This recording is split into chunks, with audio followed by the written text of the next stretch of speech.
Do you have a full throttle swing?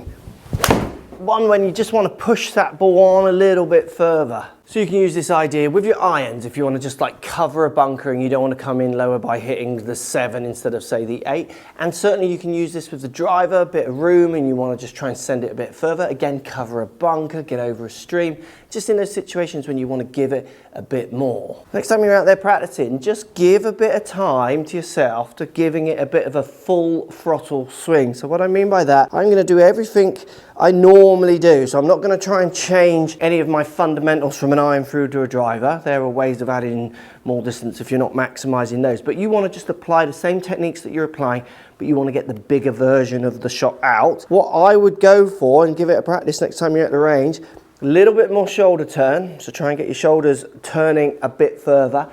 And as much stretch as you can get in your lead arm away from you as possible. So bigger shoulder turn, bigger stretch will get you closer to your top end of numbers. So if you're someone who just swings kind of fundamentally this way, you could try and turn your shoulders more and stretch a bit more. Use the same technique that you're using.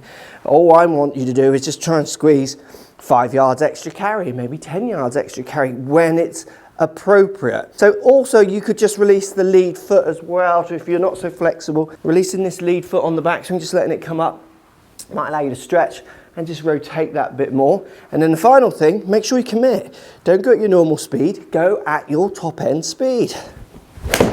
When you're at the range, see what happens to your strikes. If you do this and you strike it worse, you're going to find you haven't got a top end and you want to work at it.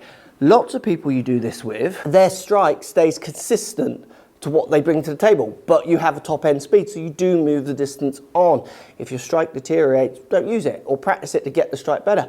If the strike stays the same, and for some people it improves, this is now a simple added weapon you can use when you're out there on the course and you need the certain shot to come out. Turn and stretch with speed, see what happens to your shots. It's a shot I'll use. I reckon every round I'll use this at least once. If you want more great golf tips for free, make sure you check out the Golf Academy here at the Golf Shop Online, link down in the description.